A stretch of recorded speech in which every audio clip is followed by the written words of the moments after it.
सुबह की हल्की लालिमा धीरे धीरे गांव के आसमान में फैल रही है। ठंडी हवा खेतों से गुजरते हुए मिट्टी की मीठी खुशबू साथ ला रही है। दूर कहीं मुर्गे की आवाज सुनाई देती है और गांव नींद से जागने लगता है। रामू अपने कच्चे घर की चौखट पे बैठा है, हाथ में गरम चाय का गिलास, उसके सामने फैले हुए हरे भरे खेत और उगते सूरज की सुनहरी किरणें। रसोई में उसकी माँ चूल्हे पर रोटियां सेक रही है। लकड़ियों की हल्की टक टक और उठता हुआ धुआं घर को एक अपनापन दे रहा है। थोड़ी देर बाद रामू अपने पिता के साथ खेतों की ओर चल पड़ता है।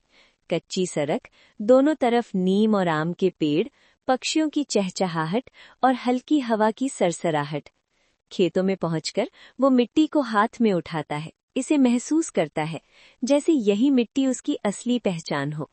दोपहर की धूप तेज है, पर पेड़ की छांव में बैठकर सादा रोटी और गुड़ खाना किसी दावत से कम नहीं लगता। शाम ढलने लगती है। बच्चों की हंसी, गायों की घंटियों की मधुर आवाज और मंदिर की घंटी पूरा माहौल शांत और पवित्र बना देती है। रात गहराती है, आसमान तारों से भर जाता है। रामू चारपाई पर लेटा चांद को देख रहा है। हल्की ठंडी हवा, दूर कहीं कुत्ते की आवाज और गांव की वो गहरी खामोशी जो दिल को सुकून देती है।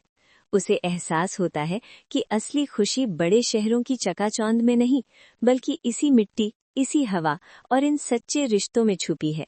गांव की ये सादगी ही उसकी सबसे बड़ी दौलत है और इसी सुकून के साथ वो धीरे धीरे नींद में खो जाता है।